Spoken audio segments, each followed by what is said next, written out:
Rebeca.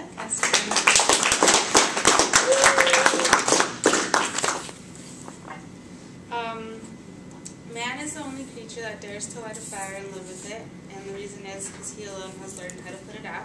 And that's a quote from Henry Jackson Van Dyke Jr. And fire is pretty fascinating, isn't it? Yeah. Well, I always thought so until it gets out of hand. From the survey, I learned that most of you think fire is interesting, except for one of you. And almost none of you have ever started a fire, except for 5 of you, like with microwaves, in a basement, in a laboratory. My purpose here today, my presentation, is to inform you about decision making, and when I'm finished, you'll have a better understanding of how fear affected my common sense. First, I'll begin by telling you how I got myself into this scary situation, and then like my bad choices once I was in the situation, and then how I learned from it and the consequences I had for the choices that I made. Some background is my dad owns 3 restaurants in my hometown, and they're called Gospel Office. And I've worked at them since I was 16, like a cashier, and then gradually moved my way to be a manager. And well, 3 years ago, I was being immature one day, went into work early in the morning, and I mean, it was a typical day, and accidentally started a fire at my dad's busiest restaurant. So I go into work, and it's like any other day, and it's me and 2 other employees. One is just a server, another one's a cook, and the cook was actually my friend.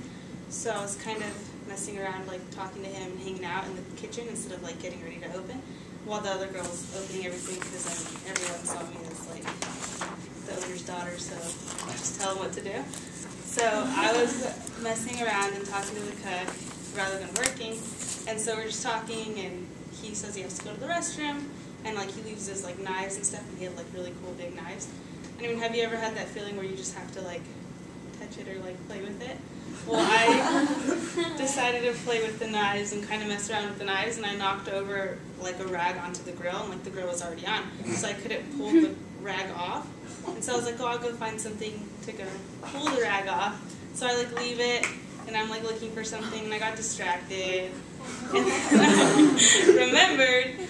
So by the time I go back, it already had like caught fire, and then like I was just like, oh my god, and then like I don't know if I was more scared of my dad, what his reaction was going to be that I started a little fire, or like the actual fire. I mean, have you ever had that feeling like you're just more scared of the consequence? So I like for some reason kind of stare at it for a little bit, like in shock, and like I don't do anything. I'm just like looking at it, and then the cook comes back and like he just yells my name, like what the hell? And I was just like, oh my god, like yeah. And then we're both like, there's like I don't know, we decided to do bad things. And instead of like grabbing the fire extinguisher that is literally 20 feet from like the fire I started, and there's like two like right by like the fire that I started, I didn't grab that. Instead, we both ran to like 2 rooms down to the back and tried to pull the sink hose that we wash dishes. Trying to pull it to the fire to like spray it out. Well, that didn't work because it wasn't that long. And so we decided to grab cups, like drinking cups, and we just filled it up with water, and we're just like throwing it at it. And since the rag actually had like oil on it, the fire was caused by like oil and stuff. Like I don't know if you know this, but like water doesn't take out that kind of fire. So we're just doing this and like continue doing it even though it's not working. We're just like, come on, like more water, more water. So the other girl actually realizes we started a fire, and she's like, oh my god, and she decides to call my dad rather than 911. So now she's calling my dad, and my dad's not answering, we're throwing water on it, and like, it's not working at all. And the fire's just getting bigger and bigger, so we decided to grab buckets instead of cups. That doesn't work, and the hood actually catches on fire, because I guess it wasn't cleaned properly the night before, so it caught fire, and we're like freaking out, and we're like throwing buckets up into the air with the water. That's not working.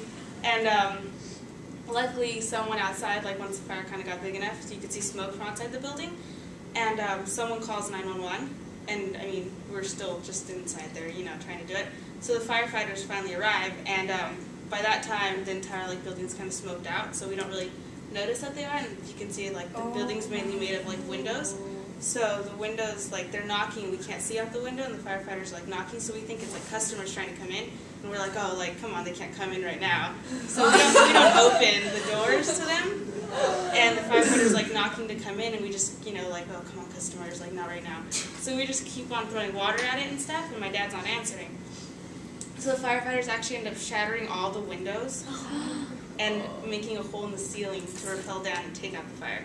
So they come in and they take out the fire and stuff, and they get us out, and we're like getting checked as we're outside. They're like checking us if we're burned or anything. And we were fine. We were just like all, dusted up and stuff. And my dad comes back in, like arrives at that time, and we're just getting checked out. He's freaking out. And I'm freaking out, like, oh my god, like, trying to think of like a story of how I did not start that fire. And that didn't work because my dad actually has cameras throughout the. One camera did not get taken out by the fire, and so my dad still watches it with everyone sometimes. But oh my god! Yeah. So I ended up getting in trouble, and they ended up like taking out, the fire and stuff. And I was fine, so was all the other employees. But the building was actually shattered. All the windows were shattered, and there was a huge hole on the roof, and the entire kitchen was like burnt. So it was closed for about 3 months, repairing. And I obviously got in a lot of trouble and stuff. And that's my story. So that's the time that I started a fire. And you guys should be when you're in a bad situation, make sure you relax, breathe, and use your common sense.